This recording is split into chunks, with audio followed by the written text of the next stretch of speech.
et bienvenue à cette émission Vie à faire. Aujourd'hui, Ginette va nous parler de bonnes manières en vacances et quand on est reçu chez des amis. Et je vais vous parler des amis toxiques.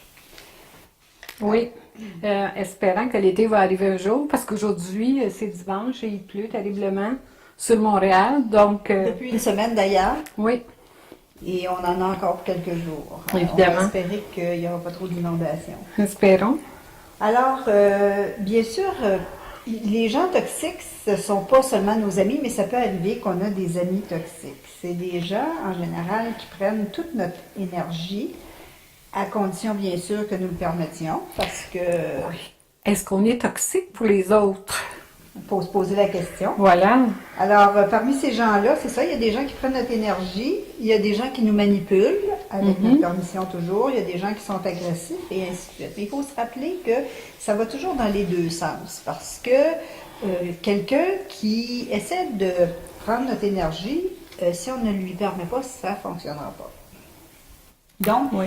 vous êtes-vous déjà trouvé dans une situation où vous étiez très, très fatigué après avoir passé du temps avec une personne, vous sentir complètement vidé? Des fois, on se dit, elle est bien gentille, mais mon doux que je... Elle gruge mon énergie. Oui, oui. C'est ce qu'on entend souvent. Ou même, ça peut arriver après une conversation, même téléphonique. Hein? Oui, oui, absolument. Alors, savez-vous pourquoi vous vous sentez comme ça? En général, c'est qu'il y a certaines personnes qui sont pas groundées, comme on appelle, et ils ne sont pas connectés à l'énergie de la source. Ils ne savent pas comment se brancher à l'énergie, donc ils sont obligés ou se sentent obligés d'aller chercher l'énergie des autres pour s'alimenter d'énergie, parce qu'on a tous besoin d'énergie. Donc leur seul recours, c'est de prendre l'énergie. Pardon, de prendre l'énergie des autres. C'est pas ce qu'on appelle des vampires aussi? Des vampires On dit on se fait vampiriser par cette personne-là. Oui. Donc, il faut s'assurer de bien se brancher parce que, surtout du fait qu'on vit dans des environnements très perturbés au niveau énergétique en ce moment, c'est important d'apprendre à bien se grounder, de bien se brancher à l'énergie. Et vous avez sûrement remarqué des fois qu'on a les réflexes de se croiser les bras quand on parle à quelqu'un, c'est souvent un signe que cette personne-là vient chercher notre énergie.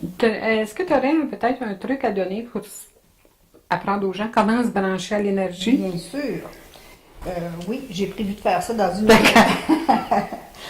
Alors, il faut se rappeler qu'on est fait et entouré d'énergie électromagnétique et nos chakras sont des centres d'énergie, des centres régulateurs d'énergie. Et notre énergie n'est pas figée, c'est une énergie qui bouge. Et en général, la première connexion qui se fait entre deux personnes, c'est au niveau des yeux. Hein? Oui, le contact visuel. C'est pour ça que c'est tellement important quand on donne la main à quelqu'un, de regarder la personne dans les yeux. Oui. Et donc, une connexion s'établit au niveau des yeux, mais souvent aussi, il y en a une qui s'établit au niveau du cœur ou au niveau du chakra central, en même temps qu'au niveau des yeux. Et c'est à ce moment-là que si l'énergie est déséquilibrée d'un côté, c'est là qu'il commence à se passer des choses. On parle aussi de bulles de protection, hein, quand on est pas loin des gens, là. Oui. Puis je sais pas si ça vous est déjà arrivé. Moi, ça m'est déjà arrivé dans des 5 à 7 ou des choses comme ça, que quelqu'un vient me parler, t'es proche d'elle, puis là, tu sens que t'as le goût de reculer. Oui, c'est ça, où ça fait même mal des fois. Oui, On sent comme un malaise exactement. au niveau du chakra. Alors, voici pour illustrer un peu mes propos, ce qui se passe au niveau de l'énergie. Et ça, c'est tiré d'un livre du docteur Barbara Ann Brennan, qui était un docteur en physique qui a travaillé à la NASA, mais elle avait la capacité de voir les champs énergétiques des personnes. Et elle nous a fait des beaux schémas pour expliquer ce qui se passe au niveau de l'énergie quand il y a des jeux d'énergie qui se passent, qui se produisent comme ça. Donc, on commence avec un petit schéma qui montre une personne équilibrée et bien branchée, avec les chakras équilibrés et une connexion à la source et à la terre.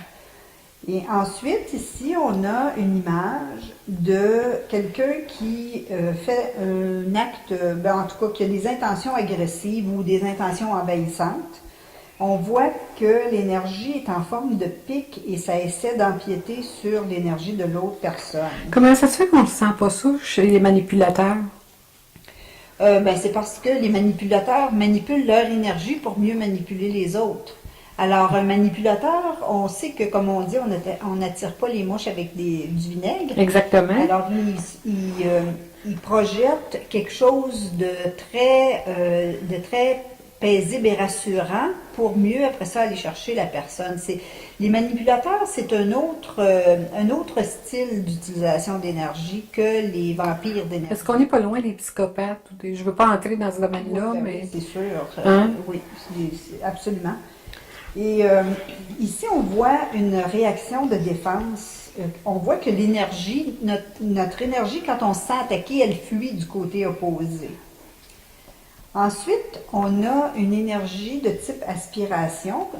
Quand ça tire notre énergie, on le sent. Hein?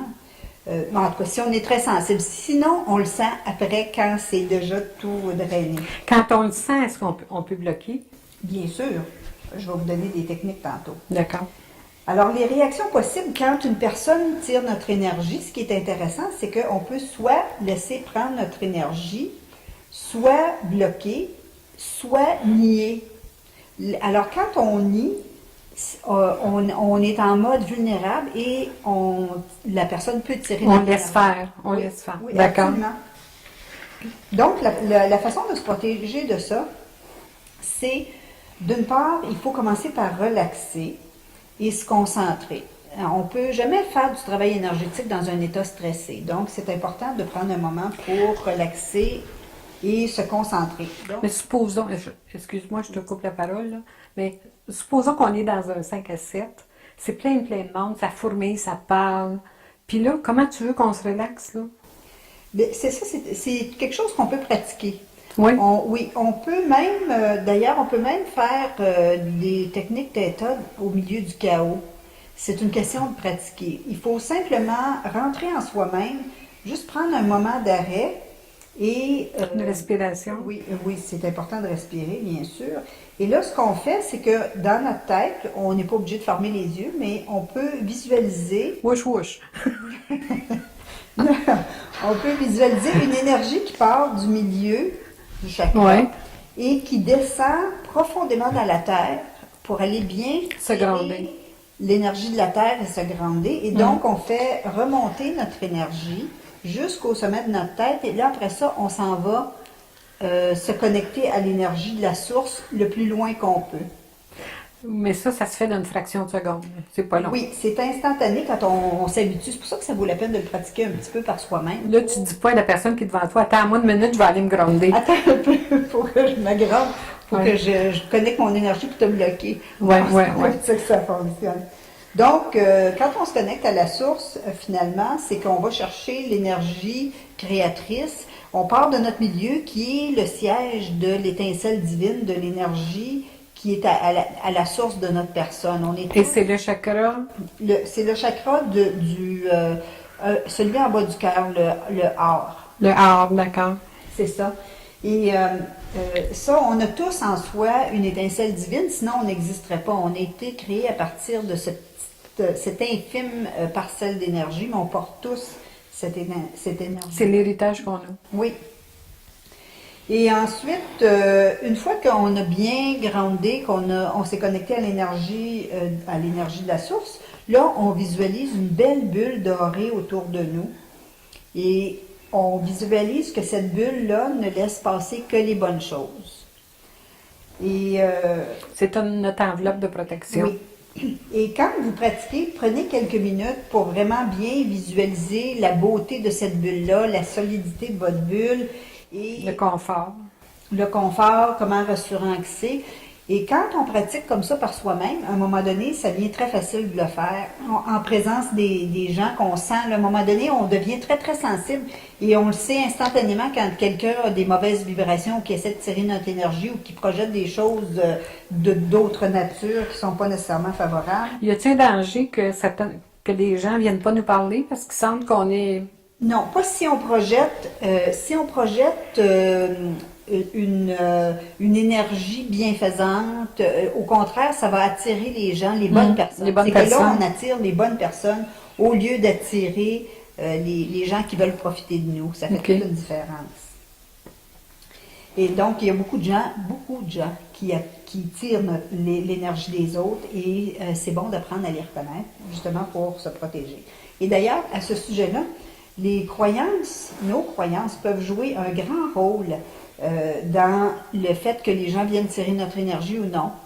Par exemple, une des croyances qui est à la base du fait que les gens se sentent obligés de tirer l'énergie des autres, c'est une croyance qui dit qu'il n'y a pas assez de ressources pour tout le monde sur la planète. Donc, ça veut dire qu'il n'y a pas assez d'énergie, il n'y a pas assez d'abondance, il n'y a pas assez de tout ce qu'ils veulent, et ils se sentent obligés de prendre chez les autres. Hein? C'est la même chose avec l'abondance, mais c'est particulièrement marquant au niveau de l'énergie. Il y a d'autres croyances aussi, moi, que j'ai entendues souvent parce que j'ai fait des formations pendant des années.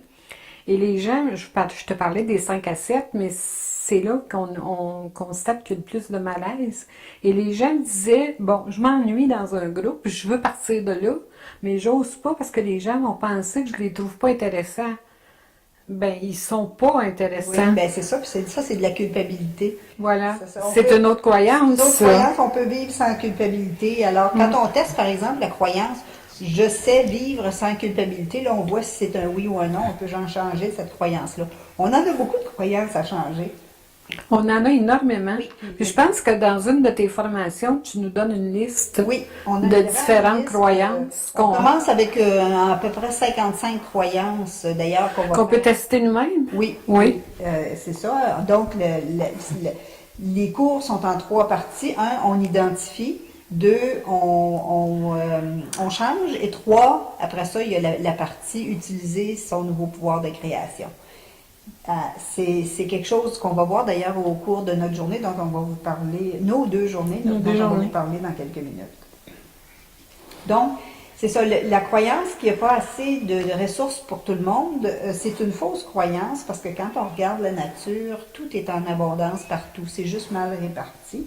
Mais c'est un fait que non seulement il y a suffisamment de ressources, mais on peut créer les ressources dont on a besoin. Alors, on n'a vraiment aucun obstacle quand on aligne nos croyances. On peut les créer et on peut les attirer aussi. Oui.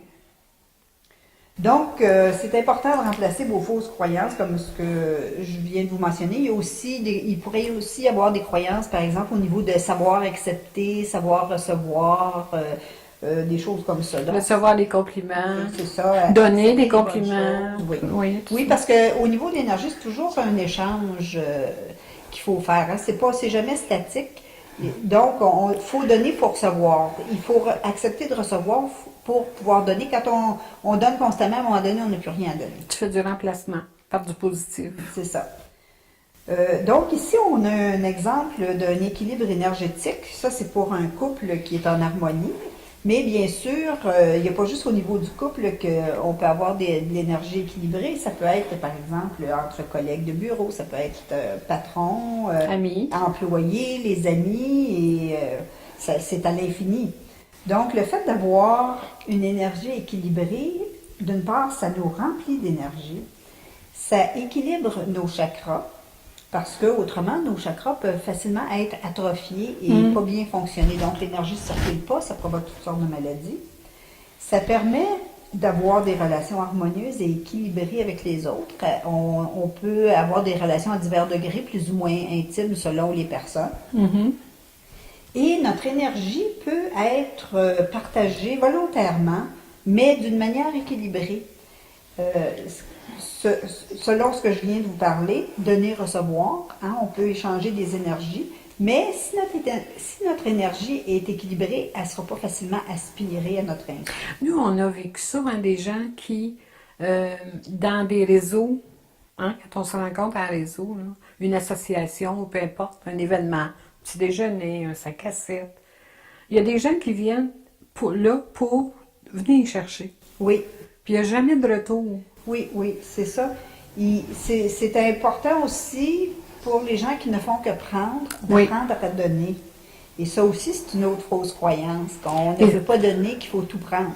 Et ceux qui ont l'habitude de faire que de prendre, normalement, éventuellement, ils se sentent seuls parce que les gens le ressentent. Oui, et ils coupent. Puis ils s'effacent éventuellement. Oui, c'est ça.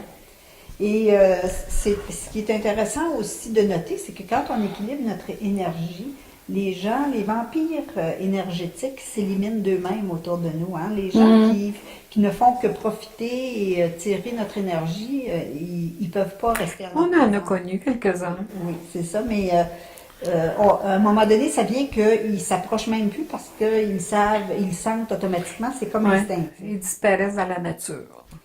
Et souvenez-vous que vous n'êtes pas responsable de fournir de l'énergie aux autres et vous n'avez pas besoin de l'énergie des autres. Ça, c'est important de se rappeler de ça parce qu'on peut avoir toute l'énergie voulue simplement en se connectant à la source.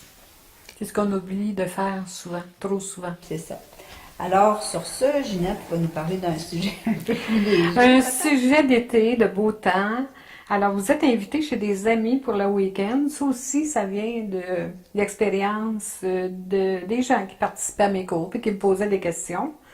Oui, ça sent bien l'été, on espère, en tout cas. Oui, puis on espère être invité aussi. Oui, Puis on espère inviter des gens. oui. Hein? Bon, Là aussi, il faut prendre puis il faut donner. oui, Hein? C'est un échange. Tu vois, ça se continue. Hein? oui. Donc, l'invitation, quand vous êtes l'autre et que vous recevez, moi, je trouve que les gens ne sont pas assez précis dans leur invitation, ne sont pas assez clairs et ça laisse les invités avec des points d'interrogation. Vraiment. Ils vont improviser, puis c'est là que le petit chien arrive, puis il n'était pas voulu. Est-ce que ça se situe aussi au niveau des amis intimes, l'imprécision des invitations? Ben, on les connaît, les amis intimes. On sait que, bon, par exemple, s'il y a des enfants, puis qu'il va y avoir d'autres enfants, on peut dire amenez vos enfants. C'est un barbecue, par exemple, tu sais. Oui. Mais il faut être très, très précis. Les amis qu'on connaît, on connaît des restrictions alimentaires qu'ils peuvent avoir, hein, les amis très proches. Mais les gens, supposons que vous avez votre frère qui a une nouvelle fiancée, là, puis vous la connaissez pas.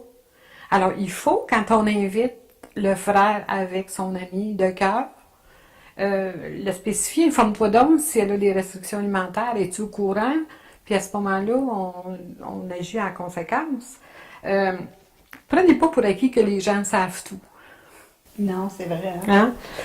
Souvent, on va dire, ben, il doit bien le savoir, c'est pas la première fois que je l'invite.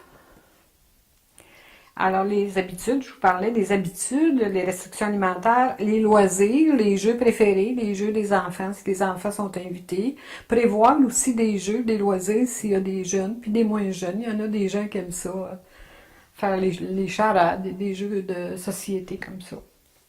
Et si vous êtes l'invité, si vous dites, la personne qui m'invite n'est pas assez précise, mais posez les questions. Oui, c'est ça. C'est pas mal vu de poser des Pas questions. du si on tout. veut pas C'est faire. un signe d'intelligence même. Donc, si vous êtes invité, posez des questions. Est-ce qu'on amène les enfants? Est-ce que justement, face à ça, si on invite des gens, est-ce qu'il y a des façons non offusquantes de placer des restrictions? Ben oui. Par exemple, on invite des gens, puis on sait qu'ils ont des enfants.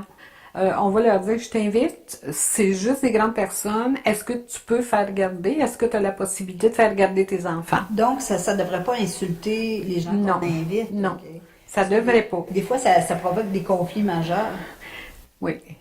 Mais si c'est fait poliment, il n'y a pas de danger. OK. Tu sais, si on fait, si on utilise les mots avec du respect pour l'autre personne, en lui donnant des possibilités. Tu sais, tu peux faire garder, puis en sous-entendant que c'est juste des grandes personnes qui vont être là. Une autre situation Oui. aussi, c'est qu'on on se retrouve invité. Des fois, on invite des gens, puis quelqu'un amène une personne non prévue. C'est quoi les règles dans des situations comme ça? Je pense que ce serait la dernière fois que j'inviterais cette personne-là, moi. Quand on n'a pas le choix, supposons, je vais vous donner un exemple, que la sœur de votre conjoint, qui a 15 ans, est en visite chez vous pour les vacances d'été, vous pouvez le demander. OK. Demandez-le. J'aimerais beaucoup y aller, mais la sœur de mon conjoint est avec nous pour la période d'été ou pour cette semaine. Alors, puis là, la personne qui invite va dire, ben mon Dieu, amène-la. Il ne faut pas qu'il y ait de malentendus. Puis quand c'est dit poliment, il n'y en a pas de malentendus. Puis si les enfants sont admis, donnez donc un cours de politesse 101 à vos enfants. Avant d'y aller. Avant d'y aller, comme ma mère faisait quand j'étais jeune. Et s'il y a des chips... Les jeunes, c'était par la tête.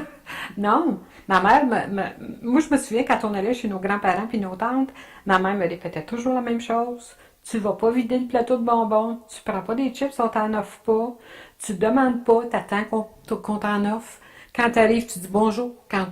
Qu'on te donne de quoi, tu dis merci. Mais ça fonctionnait dans notre temps, mais est-ce qu'aujourd'hui, ça fonctionnerait encore? Ça fonctionne en général plus, mais ça devrait fonctionner encore. Parce que les règles de bonne manière, l'étiquette, la bienséance, appelons-le comme on veut, c'est un code de vie en société. Oui, c'est Hein? ça, mais c'est en voie de disparition. C'est en voie de disparition, puis on sait où on s'en va. Avec toute l'intimidation qu'il y a dans les écoles et avec les jeunes, s'il y avait plus de respect d'autrui, d'abord, il faut se respecter soi-même, ça serait différent. Ça ne veut pas dire qu'on n'avait pas dans notre temps, là, mais c'était moins répandu C'est comme un peu étant. déplorable que justement ça n'existe pas plus que ça, puis ça serait bon, je pense, Ouais. de ramener des principes. Mais de toute façon, c'est ça qui fait ton succès en ce moment, mais tu as du travail pour un bon bout de temps. Quand même. Oui, c'est sûr. Grâce au ministère de l'Éducation qui a éliminé les cours de bienséance à un moment donné.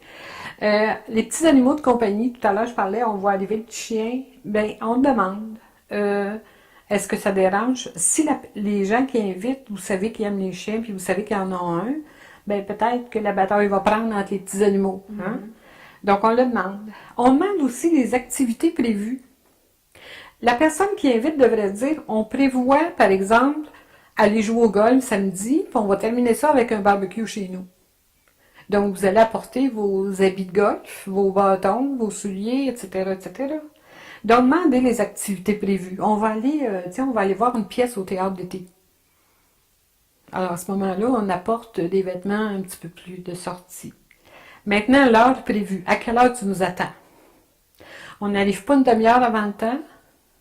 On n'arrive pas trop tard. Si on est retenu dans la circulation, comme je le fus hier soir, ben c'est bon d'appeler puis de dire il va y avoir un délai, mais vous pouvez commencer sans moi, par exemple, si c'est pour le repas. Si c'est pour une fin de semaine, ben on s'ajuste, puis on dit on va arriver un petit peu plus tard que l'heure prévue. Idéalement, admettons qu'on est invité pour 6 heures, à quelle heure on devrait arriver? Ben, il y a toujours les 10 minutes de retard de politesse qu'on appelle.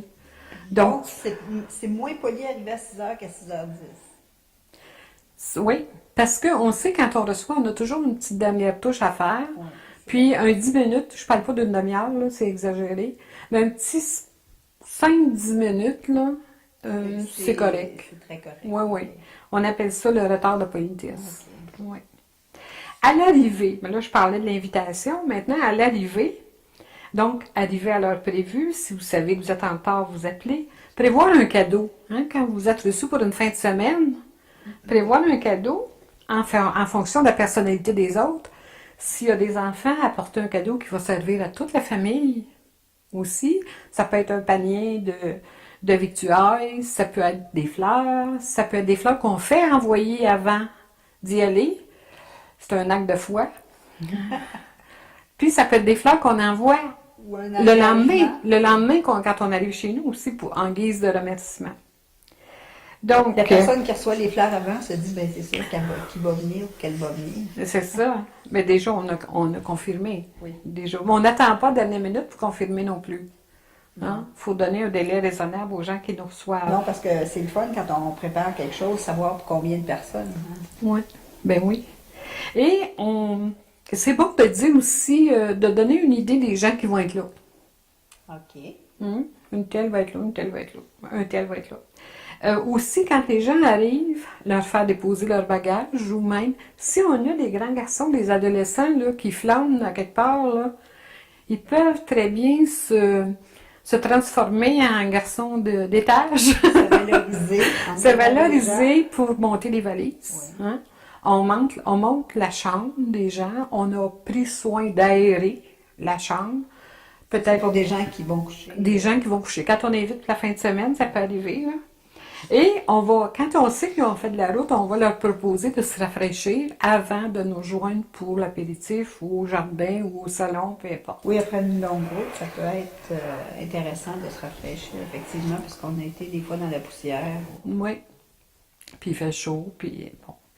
Et souvent, les gens, au cours de mes formations, me demandent, quand je suis invitée pour un repas, est-ce que je devrais offrir de l'aide à la personne qui nous reçoit? La règle d'étiquette dit que non. De toute façon, quand on offre de l'aide, parce que faut meubler une conversation, l'hôtesse souvent va nous répondre non. Et c'est gentil quand même de l'offrir. Oui. Hein? Ou sauf si jamais on voit que c'est requis, ben là, on peut Oui, je peux vous aider. Et pour un barbecue, quand il y a du transport, on sort les choses dehors, au jardin, à ce moment-là, on peut offrir de transporter des choses. Hein? Donc, pour un barbecue, c'est beaucoup plus détendu comme ambiance aussi. Quand même, Je voulais parler d'un autre point, l'état des chambres. Moi, dans mes formations, j'ai voyagé beaucoup. Hein? J'ai été reçue chez des élèves déjà, parce qu'il n'y avait pas d'hôtel alentour. Donc, une personne qui me dit je vais te garder la chambre de mon fils. Oh, j'ai regretté. Ah oui? Oui. Une chambre d'ado? Une chambre d'ado. Les draps n'étaient pas impeccables et la douillette non plus. Mon Dieu.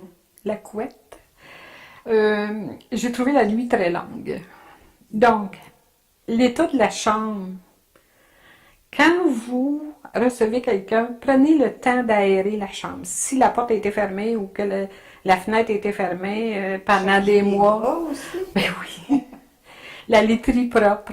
Hein? C'est un minimum. Un chauffage adéquat, si c'est en hiver, par exemple, ou même si on a une fan et qu'il fait très chaud ou si on a l'air climatisé, on va ajuster ça.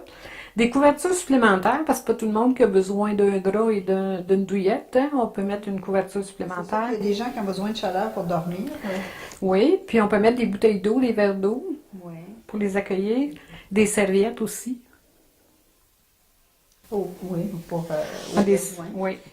Une chose que je trouve, moi, c'est qu'ici, au Canada, on n'a pas vraiment de problème de chauffage. C'est rare qu'on a froid en Europe, quand on visite. En Europe, et même dans le sud des États-Unis, où est-ce que, justement, il n'y a pas souvent des températures très froides, les systèmes de chauffage sont très différents.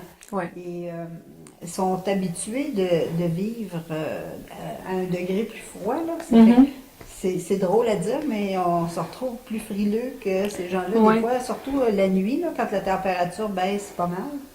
Mais il faut prévoir. Moi, je trouve qu'on n'en fait jamais trop pour les invités. Apporter, moi, j'aime beaucoup quand je sais que je ne vais pas dans un hôtel first class, c'est rare que je vais, mais en tout cas, nos débats de bouillettes et nos serviettes, on peut les apporter aussi. Oui. Ça fait moins de lavage quand on part pour les gens. Oui, c'est ça. Puis, il y a beaucoup de gens qui ne sortent pas de débarbouillettes, par exemple. Donc, si on pense qu'on va en avoir besoin d'une, c'est une bonne idée d'en avoir une. Même il y a des hôtels où il n'y en a pas du tout, surtout en Europe. Oui, c'est vrai. Apportez votre trousse de produits de soins plutôt que d'avoir à quémander. As-tu ta crème nettoyante puis tu m'as passé du shampoing. Du shampoing. Faites votre lit. Si vous couchez 2 soirs, mais faites votre lit. Hein? Entre les deux soirs. Rangez vos vêtements. Normalement, l'hôtesse vous désignerait un endroit dans la garde-robe où vous pouvez suspendre vos vêtements. Ensuite, ne flânez pas en pyjama. Pour aller prendre le petit déjeuner, on va s'habiller, peut-être en sport, mais pas en pyjama. Okay. Et c'est pas comme quand on est chez nous. Habillez-vous pour le petit déjeuner. Et participez aux activités. Parce que les autres ont pris le temps de penser à des activités, même si vous n'aimez pas ça. Moi, je ne suis pas une de celles qui préfèrent les activités sportives, par exemple. S'il y en a de prévues, ben, faites l'effort de participer quand même. Et je pense qu'il devrait y avoir une variété d'activités qui convient à tout le monde aussi, hein, parce qu'on n'est pas tous des... Puis le départ... Des athlètes. On a déjà été il n'y a pas longtemps, mais... Si on est heureux de vous voir arriver, on peut être content de vous voir partir aussi. Oui. Hein? Donc, traînez pas en longueur. Quand vous dites la fin de semaine est terminée, puis vous voyez là, que l'hôtesse a le goût de sortir la balayeuse, là dites-vous, c'est le temps de partir. C'est un signe. Alors, au départ, demandez à l'hôtesse, est-ce que tu veux, ou est-ce que vous voulez, dépendamment, que j'enlève les draps du lit, puis où voudrais-tu que je les dépose? Oui, c'est ça. Hein? Ça se fait couramment. C'est ça. Hum. Non? Mm. Ben, en tout cas. Oui. Ou encore, on peut les défaire le lit puis laisser les draps pliés Pliés sur le lit. Oui. Si vous avez déplacé des chaises, des meubles, des objets dans la chambre, replacez-les où ils étaient. Laissez la salle de bain propre. Là, vous n'êtes pas à l'hôtel, donc faites un effort dans ce sens-là. C'est bon de faire le tour aussi pour s'assurer qu'on a ramassé tous nos Qu'on n'a morceaux rien oublié. nos branchements d'ordinateur et de toutes sortes de choses. Exactement. Saluez et remerciez vos autres, hein, puis les enfants, s'il y a des enfants. Montrez à vos enfants s'ils sont présents de le faire aussi. Maintenant, remettez la politesse. C'est pas toujours au même à recevoir. Si vous êtes reçu, recevez à votre tour, puis pas l'année prochaine. Est-ce qu'il y a une règle pour le laps de temps? Ben, moi, j'ai lu dans des livres 2-3 mois. OK. Oui. Donc, on n'est pas nécessairement obligé de recevoir de la même façon comme barbecue pour barbecue. Ça Non, peut non, non. prendre d'autres formes. C'est Ben pas, oui. Ça peut être une fondue, ça peut être ça. autre chose, là. Ou ça peut être juste un repas. Quand on est allé passer une fin de semaine chez quelqu'un qui a une grande maison, ça peut Ouais. être un repas si on a un petit appartement. Ça peut être un brunch, ça peut être beaucoup de choses. Et le lendemain, vous êtes reparti, vous êtes arrivé chez vous. Donc, téléphonez à vos autres pour les remercier encore. Et combien de fois pour appeler? Une fois. Une fois, comme ça. Oui, oui. Puis si on a à laisser le message, on le laisse sur la boîte vocale. Et c'est comme ça qu'on va tisser des liens solides et durables avec les gens aussi. C'est qu'il faut avoir de la considération envers les autres. Puis pensez, comment vous aimez être reçus, vous autres? Comment vous aimez qu'on vous traite? C'est ça, moi j'avais une belle-mère qui... il fallait appeler au moins 3 fois là, parce que sinon on était des ingrats. Donc c'est pas vraiment ça la règle. Il n'y a pas de règle. Non, non, non. Une fois, ça Ouais, devrait une être... fois. On l'a fait en partant. Oui, ben oui, c'est sûr. Hein? Apprécier une Voilà. fois, c'est... Oui, oui. Ben, trop, c'est comme passé aussi. Hein? Oui, ben je trouvais ça à l'époque. Alors, j'ai pas mal fait le tour de ce que j'avais à vous dire là-dessus.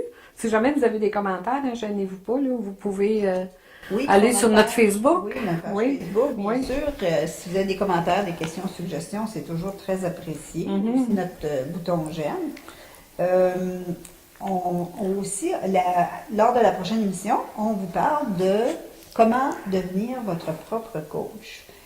C'est Oui. une fin de semaine qui est organisée 2 journées. Oui. Et, À la fin d'août, 24 et 25 août. et on va vous en parler davantage dans la prochaine émission. Mhm. Alors, en terminant, j'ai une petite citation. En as-tu une pour ça? Mais oui, j'ai une citation. OK. Donc, notre vie change pour le mieux lorsque nous réalisons qu'il n'est pas nécessaire de tout savoir et que nous n'avons pas besoin de prétendre que nous savons tout. C'est Simon Sinek qui a écrit ça. Et moi, la mienne est humoristique. Je vais la lire tranquillement parce que faut porter attention. Le tact, c'est l'art de donner à vos invités l'impression qu'ils sont chez eux, alors que vous souhaiteriez tant qu'ils y soient. C'est à la fin de la fin de semaine. Oui, une petite pointe d'humour. Alors, merci d'avoir été avec nous et à la prochaine. Merci, au revoir.